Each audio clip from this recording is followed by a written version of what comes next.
네, 반갑습니다. 이제 오늘은 보현행 원품 이제 두 번째 칭찬 열애의 원입니다. 모든 열애를 이제 칭찬한다 하는 말인데요. 법요집 첫 번째 장에다가 제가 해놨으니까 같이 한번 보면서 하겠습니다. 첫 번째 단을 한번 읽어보겠습니다. 선남자여, 부처님을 찬탄한다는 것은 온 법계 허공계 시방 삼세 모든 세계의 극미진의 낱낱 티끌 가운데 모든 세계의 극미진수의 부처님이 계시고 낱낱 부처님 계신 곳마다 다 한량없는 보살들이 둘러싸 모심에 내가 마땅히 깊고 수승한 지혜와 눈앞에서 확인하는 지견으로까지 먼저 한번 보겠습니다. 이제 우리가 이제 보현보살 하면 이제 내가 바로 보현보살이다 이렇게 우리가 이해를 해야 된다 그랬죠.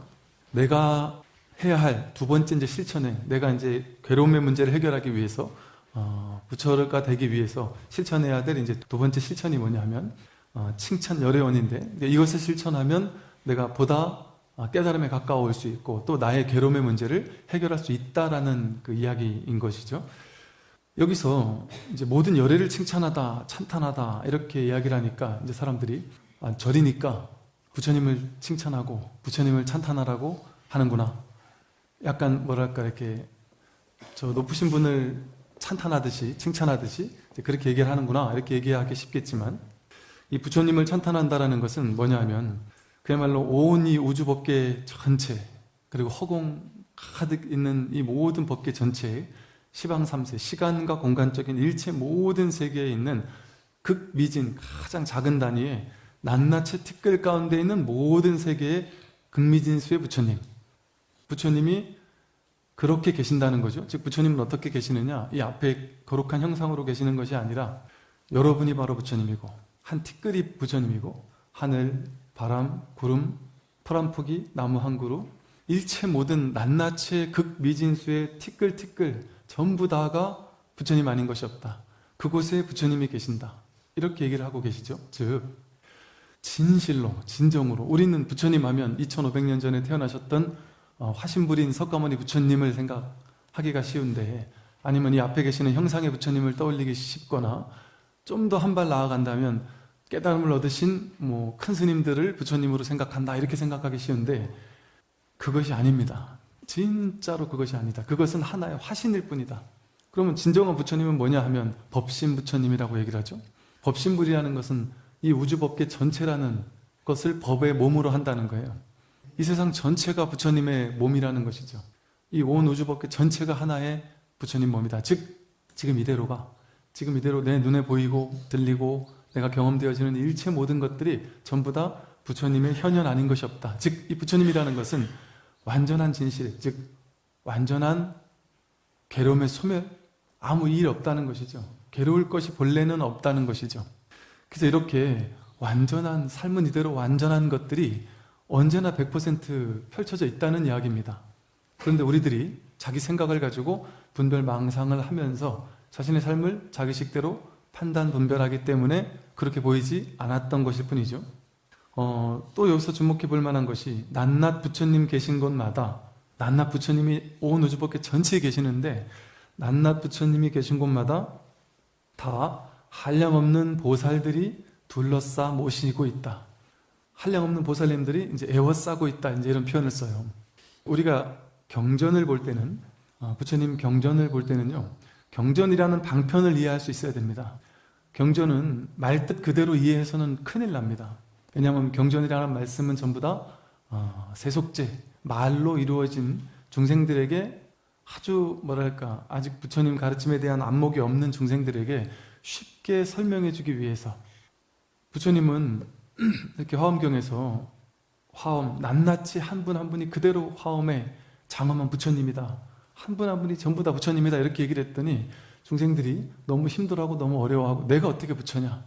나는 지금 이렇게 괴로운데 내가 어떻게 부처일 수 있느냐? 이렇게 잘 믿고 이해하지 못하더라는 것이죠. 그래서 쉽게 방편을 들어서 설명하는 거예요. 내가 부처다라고 하니까 믿을 수 없으니 그래서 부처님이 계신다. 그러니 부처님을 우리가 믿고 공경하고 찬탄하라고 먼저 이렇게 얘기를 하는 걸 통해서 그 정도 내가 할 수 있지. 그리고 부처님께서 우리에게 가피를 내려주신다 이렇게 표현하면 그러면 내가 부처님을 믿을 수 있지 해서 누구나 쉽게 접할 수 있다는 것이죠. 그래서 이런 방편을 썼을 뿐입니다. 그런데 항상 경전을 볼 때는 지금은 이제 시대가 옛날 시대가 아니라서 그냥 방편만 얘기하지 않아도 참된 경전에 담긴 진정한 의미를 얘기해도 다 알아들을 수 있는 시대란 말이죠. 그래서 이 부분도 마찬가지로 불교의 핵심은 항상 불이법, 불이중도, 둘이 아닌 하나의 진실, 하나의 부처, 하나의 진실, 여기의 어떤 근거에서 이야기를 하거든요.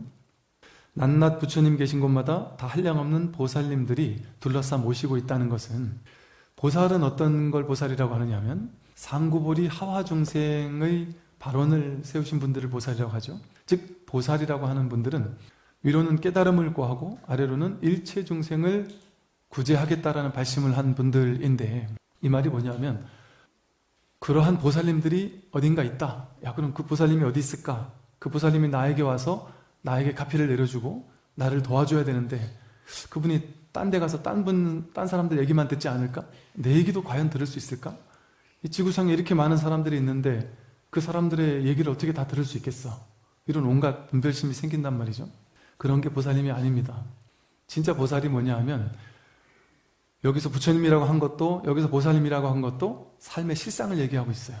진실을 얘기하고 있습니다. 즉 나의 실상을 얘기하고 있습니다. 내가 살고 있는 이 삶의 실상이 무엇이냐를 설명하고 있어요. 앞에 일체 티끌 하나하나가 전부 부처라는 것은 내가 바로 지금 이대로 완전한 부처란 소리고, 여기서 낱낱 부처님 옆에는 한량없는 보살님들이 언제나 둘러싸 모시고 있다는 소리는 뭐냐 하면 보살은 상구불이 하화 중생의 어떤 존재들입니다. 즉 다시 말해 일체 중생을 언제나 부처가 될 수 있도록 이끌고, 또 일체 중생이 힘들고 괴롭고 힘들 때 언제나 나타나서 그 중생들에게 도움을 주고자 발언을 한, 즉 무한한 자비와 무한한 보살핌, 무한한 사랑, 그것으로서 우리를 끊임없이 도와주는 분, 이렇게 이제 설명을 할 수 있어요. 즉 이 말은 다시 말해 뭐냐면 보살이 언제나 나와 함께하고 있다. 여긴 부처님을, 저 딴 데 있는 부처님을 생각하면 외도입니다. 외도. 내가 바로 부처다. 지금 이 자리에서 부처다. 그런데 이 부처라는 나라는 존재를 이 온 우주법계 전체가, 이 세상 전체가 나를 에워싸고 둘러싸서 모시고 있다. 즉 우리는 무한한 부처님의 가피를 늘 매순간 받고 있고 매순간 경험하고 있고, 이 우주 전체에는 나를 돕는 무한한 어떤 손길들이, 아주 다양한 손길들이 우리 주변에 뻗어나가 있다는 소리입니다. 이 탱화를 보면 보살님들처럼 아주 자비로운 모습으로 우리 옆에 지켜주는 분도 계시지만, 보살님 그 뒤에는 사천왕같이 약간 오락부락한 모습으로 우리를 에워싸는 분도 계세요. 팔부신중님들처럼 약간 다양한 표정을 가진 분들도 계시고, 또 11면 관세음보살님을 보더라도 관세음보살님이 얼굴이 11면이 있어요. 그 얼굴이 여러 가지 있는데 그 얼굴 표정이 다 다양하단 말이죠. 막 분노하는 표정도 있고 환하게 웃는 표정도 있고 모든 걸 포섭해주는 표정도 있고, 그 말은 우리 주변을 에워싸고 있는 이 보살님들은, 우리를 돕고 있는 이 보살님들은 완전히 우리 주변에 가득 차 있는데도 불구하고 우리 눈에는 나에겐 보살님이 없다. 나를 둘러싸고 있는 자비로움이란 하나도 없다. 나는 하는 것마다 안 되고 힘들고 괴롭고 잘 풀리는가 하면 안 풀리는 일도 있고 힘들고 괴로운 일이 이렇게 넘쳐나는데, 심지어 내 주변에는 나를 욕하고 나를 괴롭히고 나에게 시비 거는 사람들도 이렇게 많은데 어떻게 내가 부처고 내 주변을 모든 부처님, 보살님들이 감싸고 있다는 게 말이 되느냐, 이렇게 따지기도 할 텐데, 그게 바로 자비방편입니다. 이 자비방편은 항상 돕는 것 같은 모양을, 겉모습을 취하지는 않을 수도 있다. 우리가 시간을 지나서 되돌아보건대 옛날에 그때는 힘들고 괴롭다라고 생각했는데 그걸 통해서 내가 많이 배우고 깨닫고 그래서 지금의 내가 될 수 있었다. 이런 경우는 너무나도 많죠. 즉 이 우주법계는 무조건 겉으로 봤을 때 사랑과 자비의 방식으로만 우리를 에워싸고 감싸고 자비로서 돌봐주는 것이 아니라 우리를 진정으로 돕기 위해서는 때로는 무서운 모습으로, 때로는 화내는 모습으로, 때로는 역경과 고난과 괴로움의 모습으로 우리 주변에 와서 우리를 에워싸고 돕고 있다. 그러나 그렇기 때문에 전혀 걱정할 필요가 없다는 것이죠.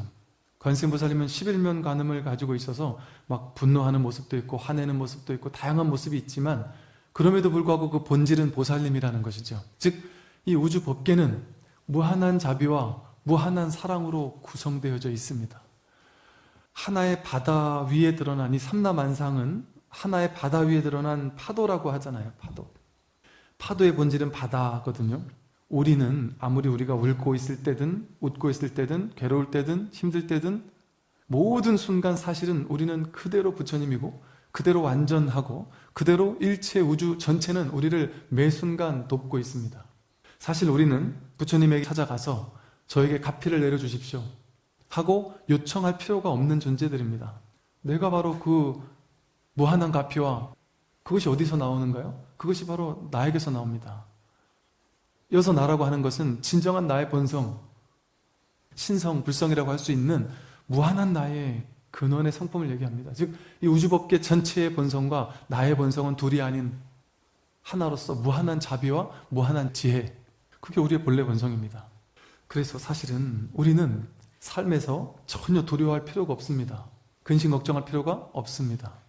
유일하게 우리를 괴롭히는 것은 내 머릿속의 생각, 분별, 망상입니다. 내가 판단하고 분별하고 남들과 비교하는 것을 통해서 내가 잘났니 못났니 하고 판단, 비교하는 것. 가만히 생각해 보세요. 내가 지금 괴롭다라고 생각하는 그 순간 진짜 괴로운지를 냉정하게 따져보면 진짜 괴로운 게 아니라 머릿속에서 남들과 비교함으로써 저 사람보다 내가 못해. 나는 이 정도는 내 인생을 살아야 돼. 이 정도 나는 돈이 있어야 돼. 그런 기준을 정해놓고 거기 미치지 못하니까 괴로워하는 거잖아요. 제가 인도에서 만난 수없이 많은 부모도 없고 친척도 없는 그 굶주린, 그래서 맨날 쓰레기통에서 음식 찌꺼기를 찾는 아이들, 그 아이들에 비한다면 여러분들은 완전한 부자이고 너무나도 놀라운 부자이거든요. 그럼에도 불구하고 우리가 괴롭다, 가난하다고 여기는 이유는 비교에서 오는 마음입니다. 이걸 분별심이라 그런다 그랬어요. 즉 이렇게 있는 그대로 아무 문제없는 삶의 실상이 100% 드러나 있음에도 우리는 우리의 머리의 특징은, 분별심의 특징은 우리 마음의 특징을 분별심이라고 하듯이 분별, 나누어서 구별해서 그걸 진짜라고 착각하는 마음이거든요. 그리고 그걸 믿고 있는 겁니다. 그러니까 즉 내가 괴로운 이유는 내 머릿속에 속삭이는 소리들, 속삭이는 생각들, 분별심들이 끊임없이 너는 지금 이대로 만족하면 안 돼. 너는 지금 괴로워. 너는 더 해야 돼. 더 열심히 살아야 돼. 이렇게 속삭이지만 않는다면 사실은 우리의 실상은, 나의 본래 모습은 진실로 완전한 부처님, 완전한 보살님이 우리를 매 순간 에워싸고 있을 수밖에 없다. 그게 삶의 실상입니다. 그러니까 경전에 끊임없이 이런 이야기가 나오는 이유가 거기에 있는 것이죠. 심지어 내 주변에 괴로운 일이 일어나는 그 순간조차 사실은 완전한 지혜로서 표현하고 있다. 그러니까 완전히 안심해도 좋습니다. 그래서 이것을 안심법문이라는 표현을 하고 부처님 가르침을 무외시라는 표현을 써요. 무외, 관세음보살님을 무시무외자라고 하는데 무외, 두려움 없음을 보시하는 자다. 왜? 본래 우리의 본성은 두려워할 필요가 없기 때문에. 근데 사람들은 생존의 바탕이 두려움에서 생존을 하거든요. 옛날부터 원시시대 때부터 어떤 짐승이 나를 해칠지 모른다라는 두려움 때문에 이 시대가 자꾸 발전되어 오고 변화되어 오고 우리도 미래가 두렵잖아요. 죽음 이후가 두렵고 노후가 두렵고 그 두려운 마음 때문에 두렵지 않기 위해서 뭔가 막 열심히 살아야 돼 하는 발버둥치는 삶을 산다는 것이죠. 그런데 불교에서는 언제나 지금 이 자리로 돌아와라. 과거나 미래로 왔다 갔다 하는 허망한 망상을 내려놓고 지금 여기에 있는 참된 진실을 보라고 하는 이유는 본래 두려워할 필요가 없는 존재이기 때문에 그렇습니다. 왜? 불이법이라고 해서 온 우주 전체가 하나라 했어요. 하나의 성품. 이걸 불성이라고 하든 신성이라고 하든 이 하나의 성품, 하나의 진실만이 나의 본질입니다. 나의 본성입니다. 여러분의 본성과 저의 본성이 전혀 다를 수가 없어요. 외계인의 본성과 미국인의 본성과 아프리카 사람의 본성과 강아지, 돼지의 본성과 나의 본성이 결코 다를 수가 없다. 같은 하나의 본성이다. 온 우주는 전체가 하나밖에 없기 때문에 그러니까 하나가 하나를 괴롭힐 수 있겠습니까? 내가 나를 괴롭힐 수 있어요? 내가 나를 공격하거나 내가 나를 괴롭힐 수 없기 때문에 우리는 완전히 안심하고 살아도 됩니다. 다만 단 하나, 내 머릿속에 생각, 분별, 망상이 나를 자꾸만 괴롭게 만드는 것이죠. 괴로움을 만들어내는 것이죠. 그것만 하지 않는다면 우리는 지금 이 자리에 드러나 있는 100% 완전히 드러나 있는 삶의 실상을 마주하게 될 수가 있다. 완전히 안심하는 삶을, 완전히 행복한 삶을 살아갈 수가 있다는 것이죠. 그런데 이러한 사실을 우리 눈에는 보이지가 않아요. 왜 보이지 않을까요? 우리는 분별망상을 믿는 어리석은 무명에 가려서, 어리석음 때문에 내 머릿속에 생각이 진짜라고 믿고 내가 내 생각으로 해석한 현실이 진짜라고 믿어요. 있는 그대로의 현실을 보지 않고 내 머릿속에서 한번 걸러서 바라본 세상만을 보고 삽니다. 우리는. 여러분은 참 죄송한 말이지만 단 한 번도 이 세상의 진실을 본 적이 없어요. 매 순간 보고 있으면서도. 어떻게 하면 이 세상의 진실을 보는 걸까요? 생각으로 거르지 않고 그냥 볼 때. 마치 갓난 아기가, 어린 아기가 그냥 세상을 전체로 보잖아요. 갓난 아기한테 아빠인지 엄마인지 남인지 뭐가 있습니까? 그냥 통으로 보듯이 해석하지 않고 본 적이 없기 때문에 진실을 보지 못하는 것일 뿐이라는 것이죠. 그러나 해석하지 않고 볼 수 있는 눈은 언제나 우리는 갖추고 있습니다. 그래서 내가 마땅히 깊고 수승한 지혜와 눈앞에서 확인하는 지견으로 본다는 거죠. 즉 우리 중생의 눈으로, 그동안 우리가 봐왔던 습관대로 중생의 눈으로 볼 때는 그냥 남과 나의 다툼인 것 같고, 세상은 약육강식으로 이루어진 것 같고, 내가 강하지 않으면 살아남지 못할 것 같고, 세상은 나를 공격하는 것 같고, 내가 돈이 많으면 다 누군가가 뺏어가려고 할 것 같고, 내가 힘이 있으면 살아남지 못할 것 같은 이런 비교 분별의 시선으로만 세상을 볼 수밖에 없다는 거죠. 우리가 지금까지 본 눈으로는. 그런데 바른 법을 깨달아서 바른 지혜를 갖추면, 즉 마땅히 깊고, 그래서 우리는 얕은 눈으로 보지만 더 우리 생각 그 이면에 있는 깊고도 수승한 그런 지혜로서 본다면, 그렇게 본다면 눈앞에서 확인하는 지견으로 보게 된다. 즉 매 순간 눈앞에서 이 진실은 확인되고 있습니다. 매 순간 눈앞에서 진실이 확인되고 있어요. 그러니까 매 순간 눈앞에서 확인할 수 있단 말이죠. 이렇게 온 우주법계 전체가 부처님이라는 사실, 완전하다는 사실, 모든 보살님들이 우리를 무한히 에워싸고 있다는 사실, 나의 본성은 무한한 자비와 사랑으로 온 우주 전체가 나를 돕고 있다는 사실. 사실 가만히 연기법을 사유만 해보더라도, 여러분은 오늘 아침에 절에 오실 때 추우니까 뭔 옷 입고 갈까? 농장을 열어서, 장롱을 열어서 옷을 그냥 툭 해서 입고 나왔잖아요. 그 옷 하나가 어떻게 내 손에, 내 몸에 이렇게 걸쳐질 수 있었을까요? 그 옷 하나가 있기 위해서는 옷을 만든 사람, 도매상, 소매상, 옷을 판 사람, 실을 만드는 사람, 또 옷을 연구하는 사람, 무한히 연결된 사람들의 숫자를 따지면 온 우주 전체가 거기 연결돼 있어요. 그 사람들 키워 살리는 하늘과 바람과 구름과 햇볕과 땅과 모든 음식물들, 그걸 먹고서 이 옷을 만든 사람들이 있을 거 아니겠어요? 온 우주 전체가 나한테 이 옷 하나를 만들어주기 위해서 도움을 주어야지만 이 옷 하나가 나에게 올 수 있습니다.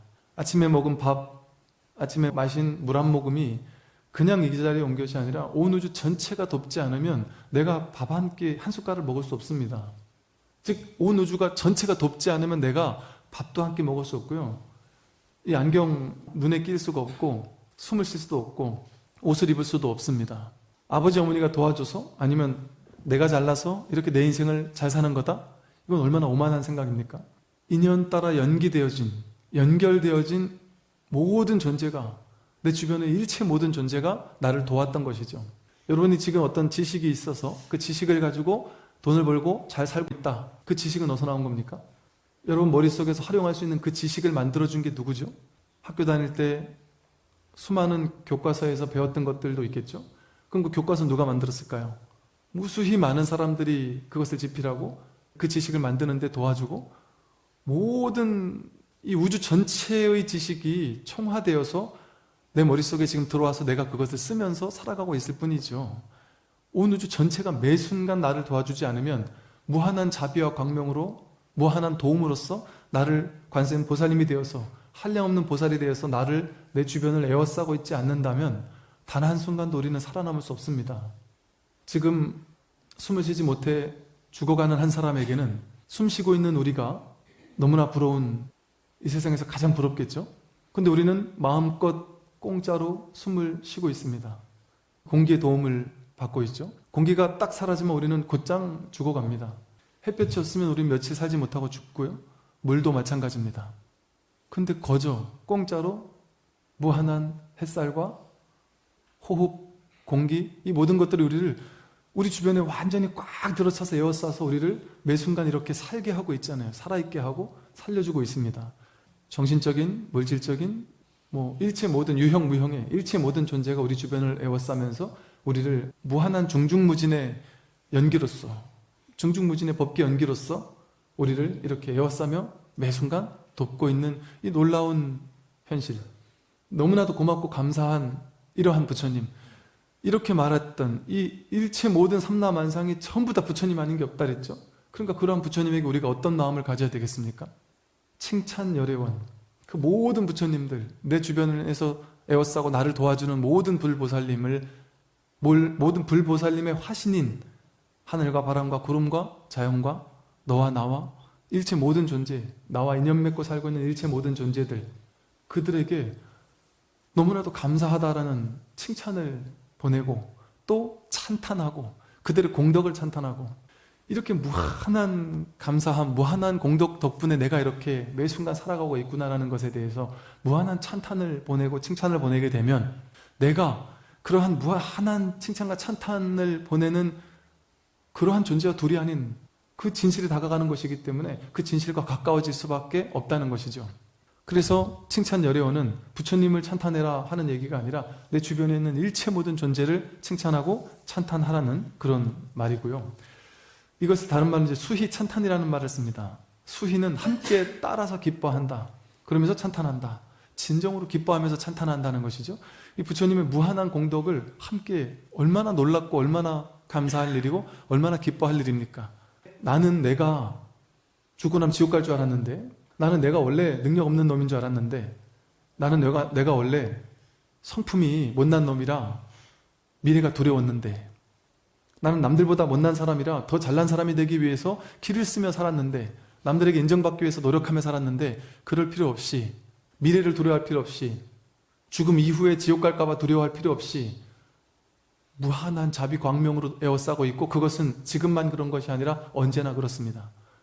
지옥이라는 것은 없어요. 내 머릿속에서 내가 십이분별로 망상으로 지옥을 만드는 것이지, 내 머릿속에서 지옥을 스스로 만들어내지 않으면 누가 지옥을 창조하겠어요? 이렇게 무한한 불보살님 밖에 없는 우주법계에서 도대체 누가 그걸 창조합니까?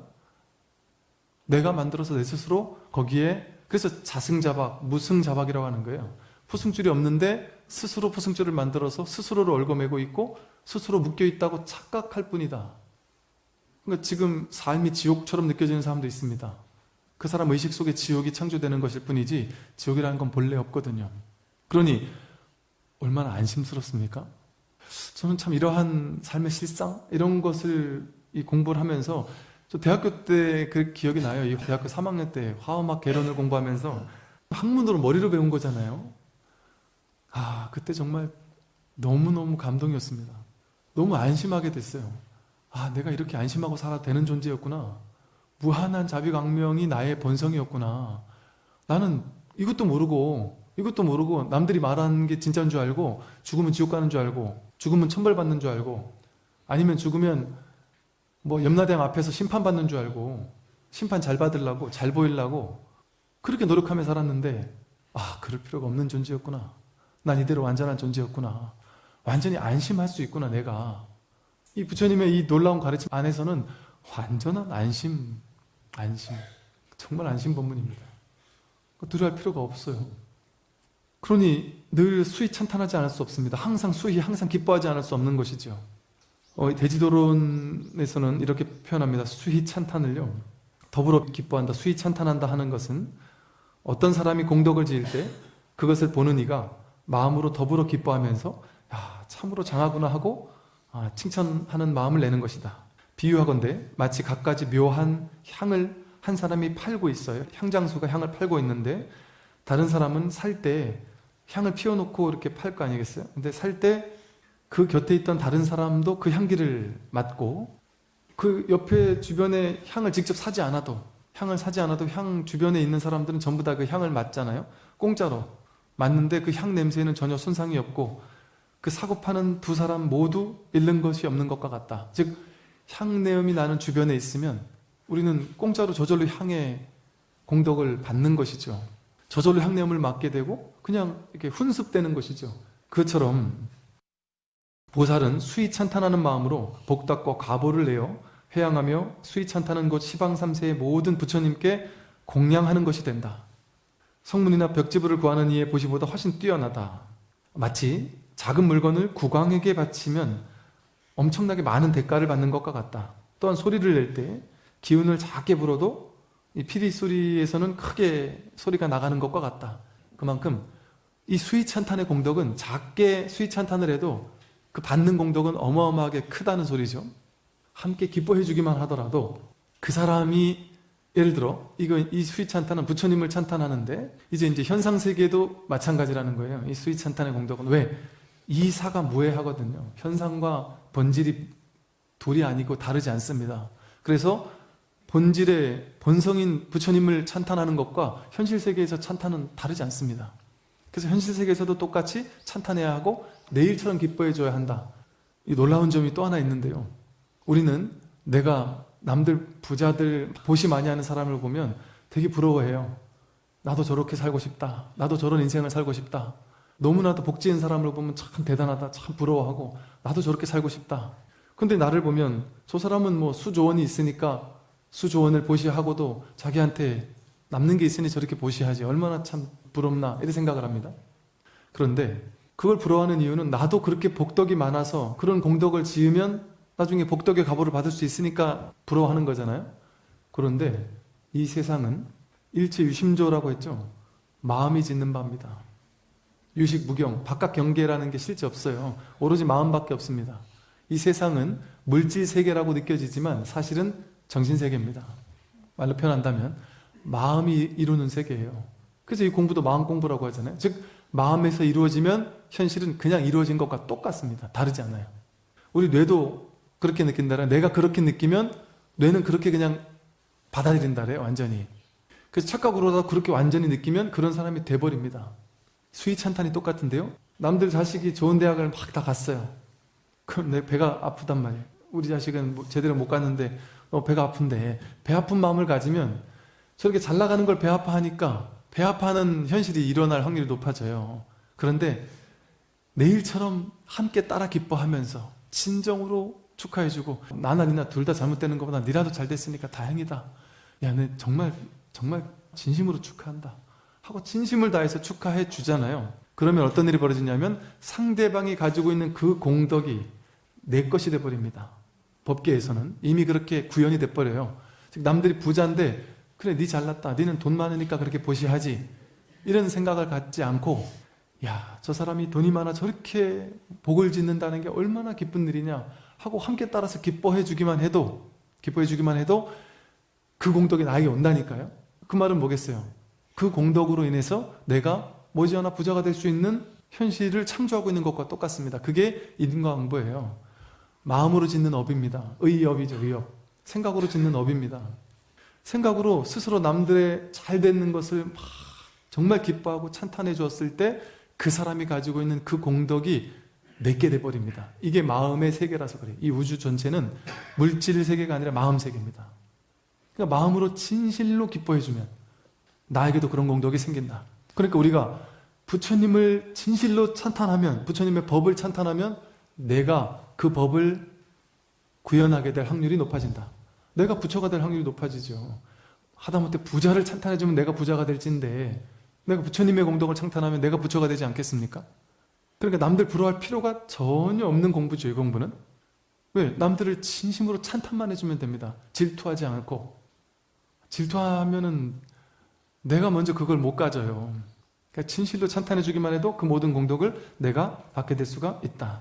그래서 이 경전에서는 각각 변제천녀의 미묘한 혀보다 더 훌륭한 혀를 내고, 이 변제천녀라는 것은 그 인도에서 말하는 인도 펀잡 지방에 있는 하신 강의 여신이라 그럽니다. 불교에서는 이제 금강명 최승왕경이라는 경전에 이제 대변제천녀 품에 등장을 하는데, 이제 호숫가 뭐 해변 같은 사당에 이렇게 있고요. 또 나중에는 이제 범천의 왕비라고도 설명이 되고, 음악 또 변제라는 거에서 말을 그렇게 잘한다는 거죠. 아주 변제가 뛰어나다. 말 주변이 뛰어난 분이고, 또 재물복을 가져다 주고, 또 지혜의 복을 가져다 주고, 또 장수의 복을 가져다 주고, 또 적을 퇴치하거나 원한 맺은 사람을 퇴치해주는 공덕도 있다. 이래서 인도 사람들이 이제 믿었다는 거죠. 근데 불교에서는 이제 변제천녀라고 해서 변제가 뛰어난 사람의 대명사처럼 이렇게 그냥 쓰이는, 가져와서 쓰는 거죠. 부처님 인도 지역에서 쓰던 것들을 그냥 그대로 가져와 쓰는 거죠. 그러니까 쉽게 말해 변제천녀는 너무나 말 잘하는 사람인데 변제천녀보다 더 미묘한 혀를 내어서 그 낱낱의 혀로 아주 다함없는 음성을 내어서 그 낱낱의 음성마다 온갖 말을 수놓아서 일체 부처님의 모든 공덕을 찬탄하는 것이다. 말로 무한한 말을 수놓아서 일체 부처님의 공덕을 찬탄하고 부처님의 법을 찬탄하는 것이다. 제가 가끔 망상을 부려보면, 야, 내 참 말이 많다. 그 유튜브에다가도 이틀에 한 번씩 내 영상을 올리니까, 참 맨날 같은 얘기를 하고 있는데 뭐 이렇게 말이 많나 하는 생각도, 잡념도 한 번씩 들기는 합니다. 사실 부처님께서 평생을 법을 설하셨지만 한 법도 설한 바가 없다고 하셨듯이, 사실 저는 여러분에게 뭘 사실은 말하지만 말하는 게 아니라고 여러분은 들으셔야 됩니다. 저도 말하지만 말하는 게 아니고 다양하게 이렇게도 저렇게도 얘기를 하지만 그게 얘기하는 바가 아닌 것이죠. 그게 진정 변제입니다. 부처님은 그 어떤 사람보다 가장 많은 8만 대장경이라고 할 만한 무한한 말을 설하셨지만 한 법도 설한 바가 없다고 하셨잖아요. 즉 줄 게 없다는 거예요. 집착할 뭔가가 없다는 얘기입니다. 우리가 사로잡혀 있는 번뇌망상, 그걸 깨주기 위해서 그 사람이 갇혀있는 것을 깨주기 위해 그 사람에게 맞는 말을 하고, 저 사람이 갇혀있는 걸 깨주기 위해 그 사람에게 맞는 말을 하기 위해서 무한한 중생들의 다양한 근기가 있다 보니까 그 다양한 근기에 맞춰서 다양한 방편을 냈을 뿐이에요. 방편이라는 건 진실이 아닙니다. 그러니까 말에 걸려서는 안 되는 것이죠. 그러니까 저도 사실은 법회를 할 때 제 스스로 잘 알고 있어요. 어떻게 언제나 진실된 말만 할 수가 있겠어요. 방편이라는 것 자체는 진실이 아닌 거짓입니다. 그러니까 어찌 보면 제가 하는 말은 전부 다 믿으면 안 됩니다. 제가 하는 말은 전부 다 거짓입니다. 왜? 방편은 전부 다 거짓이에요. 부처님 경전도 전부 다 거짓이에요. 방편 시설된 겁니다. 즉 말에 빠져서 말을 보면 안 되고, 그래서 불교에서는 낙처가 중요하다 그러죠.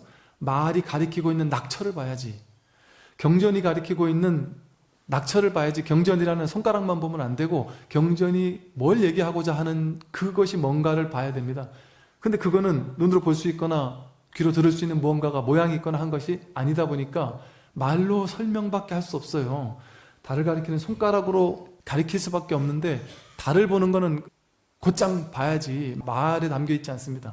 말은 달을 보일 수가 없어요. 말은 이렇게 달을 가리킬 수밖에 없을 뿐입니다.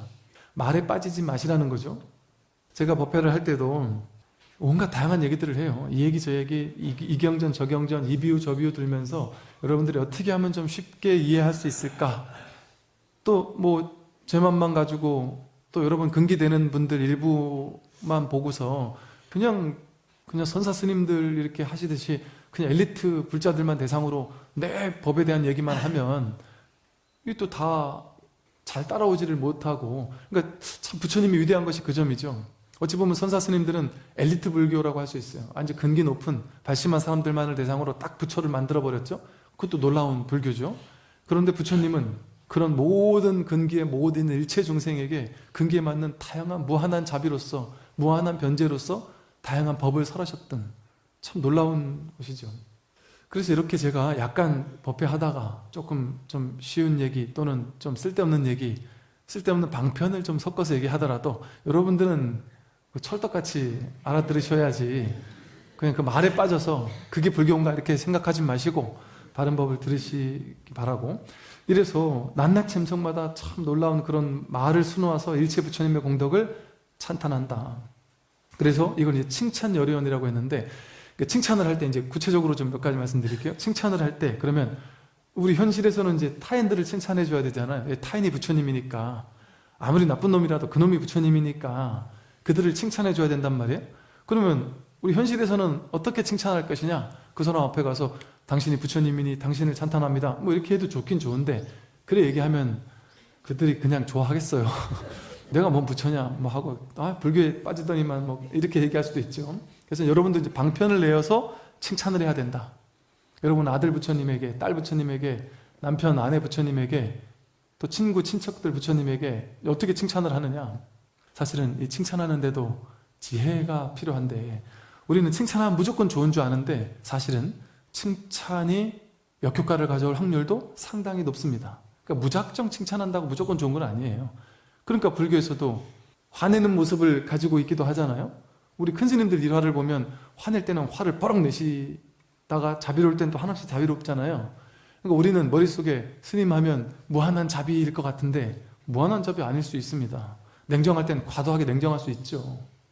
저희 은사 스님께서도 저희를 얼마나 많이 혼도 내시고 심지어 막 뺨도 때리시고 막 욕도 하고 하면서 우리가 잘못할 때마다 막 저렇게까지 하셔야 되나 싶을 정도로 막 가슴에 막 그냥 온 영혼을 후벼팔 정도로 막 혼을 내기도 하셨어요.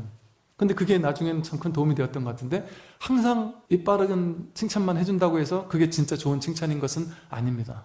실제로 그렇다 그래요. 근데 4가지 종류의 사람 경우의 수를 갖다 놓고 실험을 했다 그래요. 엿듣게 하는 거죠. 친구들끼리 대화하는 걸 엿듣게 했는데, 1번은 걔는 뭐 이게 안 좋고 저게 안 좋고 하고 지적하면서 욕을 하게 시키다가 끝까지 계속 욕하게 시킵니다. 1번. 2번째는 칭찬하다 계속 칭찬만으로 끝나게 시켜요.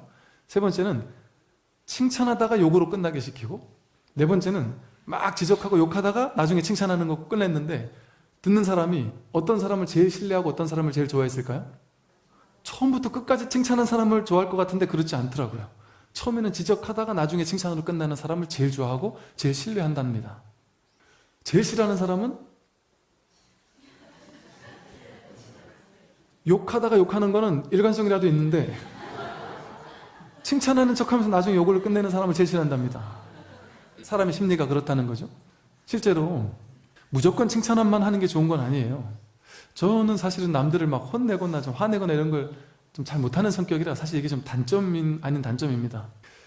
제가 어느 딴절에 이렇게 가면 어떤 그 법사 스님이 우리 군종병 친구하고 이렇게 사는데, 야, 넌 정말 너 어쩜 이렇게 훌륭하니 하면서 제가 막 너무너무 칭찬을 막 하면서 참 대단하다 싶은데, 나중에 보니까 이분은 엄할 때는 완전히 엄하시고 자비로울 때 한없이 자비로운 걸 자유자재로 왔다 갔다 하니까 이 아이가 적당히 긴장도 하면서 적당히 일도 잘하면서 잘해요.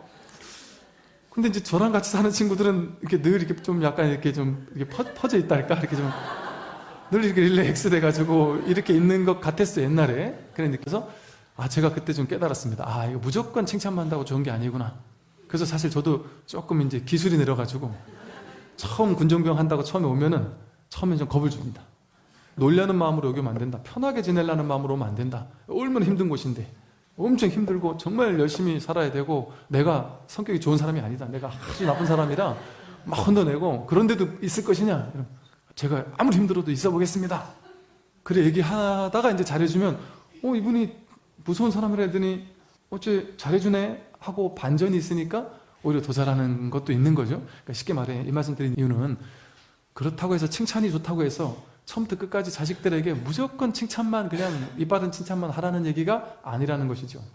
어떤 칭찬을 해주는 게 가장 좋은 칭찬이냐면요, 우리 명상, 불교에서 말하는 참된 명상이 뭐냐 하면 도잉의 상태, 도잉은 뭐냐면 행위의 상태입니다. 우리는 끊임없이 무언가를 해야 한다, 노력해야 한다, 열심히 살지 않으면 안 된다, 이런 도잉의 상태, 유의 조작의 상태에 있는데 부처님 법은 무위법이라고 했죠. 빙의 상태라 했습니다. 빙, 있음, 존재의 상태. 그냥 이렇게 있음, 존재 자체. 무엇을 해서 한 거를 칭찬하는 게 아니라 그 존재 자체를 칭찬해 주는 거, 그게 진정한 칭찬이라는 것이죠. 너 잘했으니까 잘한 거에 대한 보상으로 칭찬해 주잖아요. 그러면 사실은 잘했으니까 보상으로 칭찬해 주는 것은 그 부모님의 마음은 우리는 그렇게 생각을 못하고 있었겠지만 사실은 그 부모님의 마음은요, 칭찬을 통해서 자식들을 조정하기 위한, 좀 통제하기 위한, 막 칭찬해주는 거는 뒷마음에 뭐가 있어요? 그러니까 계속해라. 잘하니까 그 계속해라 하는 마음으로, 야, 성적 공부 너무 잘하니까 너무너무 잘했어. 칭찬 스티커 막 주면서, 책 많이 읽었으니까 정말 잘했어 하고 칭찬을 막 해주면 얘가 진짜 책 속에 파묻혀서 읽는 게 아니라 칭찬받기 위해서 책을 읽기 시작합니다. 그러면 책을 대충 읽게 되고 그냥 성과 위주로 뭔가 저분에게 잘 보여야 되기 때문에 칭찬받아야 되기 때문에 그러니까 사람이 주도적인 사람이 되지 못하고 주체적인 사람이 되지를 못하고 뭔가 어떤 권위자, 나를 지지해주는 자, 그 사람에게 인정받기 위해서 의지받기 위해서 눈치 보이는 사람이 되기 쉬울 수도 있다는 것이죠. 그래서 뭔가 이렇게 부모님의 인정, 보상, 칭찬에 약간 쩔쩔매면서 자꾸 눈치 보는 사람? 그런 사람으로 성장할 수도 있다는 것이죠. 그래서 칭찬을 통해 아이를 뭔가 조정 통제하려고 하면서 칭찬을 내 식대로 아이를 바꾸기 위한 어떤 도구로 사용하려는 것, 그는 잘못된 칭찬, 안 좋은 칭찬이죠. 그 칭찬 이면에는 뭐가 있는지 아세요? 그런 방식의 칭찬 이면에는 이 아이는 완전한 존재가 아니야. 아직 불완전하고 부족해. 나는 완전해. 그러니까 완전한 내가, 엄마, 이 훌륭한 내가, 어른인 내가 저 불완전하고 아직 무지몽매하고 못 모르는 저 아이를 내 식대로, 내가 원하는 방식대로 키워야 돼. 가르쳐야 돼. 이 사고방식이 그런 칭찬을 만들어냅니다. 즉 대평등심이 아니죠. 너도 부처 나도 부처야. 한 분의 거룩한 부처님이 인연 따라 나에게 와서 나를 이렇게 기쁘게 해주는구나. 한 분의 거룩한 부처님이라고 생각해서 칭찬 열애원으로서 정말 열애로서 창탄해주고 칭찬해준다는 것은 그 아이를 내 식대로 바꾸려는 마음을 갖지 않아요. 내 식대로 바꾸려는 마음을 갖지 않으면 그 아이를 내 방식대로 칭찬 조정하려는 칭찬하는 대신 어떤 칭찬을 하는 줄 아세요? 그 아이의 존재 자체를 칭찬해주기 때문에 언뜻 보기엔 칭찬 같지 않은 칭찬을 하지만 그 아이의 진정한 자존감을 높여주는 칭찬이 되는 것이죠. 실제 아이들한테 이제 실험을 했습니다. 어떻게 실험을 했느냐면 아이들한테 조금만 잘했는데도 야, 너 똑똑하다. 정말 잘한다. 똑똑하다. 이렇게 칭찬을 해주고 나서 선생님이 이거는 잘해도 못해도 전혀 보상도 없고 상관이 없는 건데도 불구하고 칭찬을 딱 해주고 나서 네가 단어 외운 만큼 한 30개 단어를 주고서 빨리 본 다음에 칠판에 적는 걸 실험을 했는데 지금 빨리 적어봐. 그래 놓고 나서 칭찬을 해주고 나서 적으라고 단어 카드는 올려놓고 그러고 선생님이 잠깐 나갔다 한 5분 있다 들어올게 이러고 나갑니다. 그러면 칭찬해주지 않았던 친구들은 그냥 적으라면 이걸 볼 생각을 안 해요. 그냥 자기가 아는 만큼만 적는 겁니다. 그리고 자유롭게 뛰어놀아요. 그런데 칭찬해줬던 아이들은 막 과하게 칭찬해줬던 아이들은 한 7, 80%가 걱정하고 불안하다가 이걸 볼까 말까 하다가 이거를 컨닝을 한다는 거죠. 어떻게든 이 사람이 나한테 칭찬한 거에 대한 어떤 기대에 부응을 해야 된다는 압박감, 그런 것 때문에 자꾸 어떤 컨닝도 하게 되고 이런 어떤 사람이 되기 쉬울 수도 있다는 것이죠. 그래서 그 사람의 어떤 있는 그대로를 칭찬해 주는 것, 그것이 칭찬 열애원입니다. 그 사람을 열애로서 칭찬해 주는 것이다. 중생으로서, 나도 중생이니까 중생적인 방식으로 칭찬하고 너도 중생이니까 중생이라고 생각하면서 나라는 더 훌륭한 중생이 너라는 못난 중생에게 가르쳐 줄게. 이런 차별심, 분별심을 가지고 비교, 분별하는 방식으로 하는 것은 진정한 어떤 그 칭찬 열애원이 아니다라는 것이죠. 다시 이제 경전으로 돌아가서요. 찬탄하되 미래의 세월이 다하도록 계속하여 그치지 않아 끝없는 법계에 두루 미치지 않음이 없음이라. 끊임없이 칭찬, 찬탄하는 것이 그치지 않음이 없다. 이와 같이 하여 허공계가 다하고 중생계가 다하고 중생의 업이 다하고 중생의 번뇌가 다하면 나의 찬탄도 다하겠지만 허공계 내지 중생의 번뇌가 다함이 없으므로 나의 이 칭찬도 나의 이 찬탄도 다함이 없으니 순간순간 계속하여 잠시도 쉬지 않건만 몸과 말과 생각으로 짓는 일에 지치거나 싫어하는 생각이 없느니라. 이 그야말로 뭐 허공계가 다하고 중생계가 다하고 중생의 번뇌가 다할 때까지 나의 칭찬도 쉬지 않고 계속되겠다. 끝내 나는 싫어하거나 지치지 않겠다. 이걸 사실은 이제 시간적 개념으로 생각하면 안 됩니다. 내가 미래세가 다하도록 미래 언제까지도 내가 이 칭찬을 끝까지 하겠다 이런 얘기가 아니고 시간이라는 게 본래 없어요. 본래 없기 때문에 이 모든 허공계 중생계가 다하고 중생의 업이 다하고 번뇌가 다하는 때가 언제겠어요? 그냥 지금 이 순간밖에 없습니다. 지금 이 자리에서 우리가 완전한 부처님으로서 이렇게 살고 내 번뇌 망상을 끌려가지 않고 끊임없이 이렇게 마음 공부를 통해서 부처님으로서 사는 보현행원의 행력을 실천하고 하는 그 순간에 내가 진실에 가까워지는 것이고 진실의 삶을 사는 것이기 때문에 미래에 언젠가는 부처되겠지 그런 미래를 추구할 필요가 없습니다. 바로 그냥 언제나 지금 이 순간을 얘기하는 거예요. 매 순간 매 순간. 그래서 순간순간 계속하여 그냥 그 순간순간 내 눈앞에서 지금 실천하겠다 이 소리입니다. 언젠가 내가 실천하고 내가 미래가 닿을 때까지 실천하지 그게 아니고 그냥 지금 해야 되는 거예요. 지금. 언제나 지금 이 자리에 실천할 수 있는 가장 좋은 때가 바로 지금 이 순간이다. 오늘 이 두 번째 보현보살의 원력까지 하고 마치겠습니다.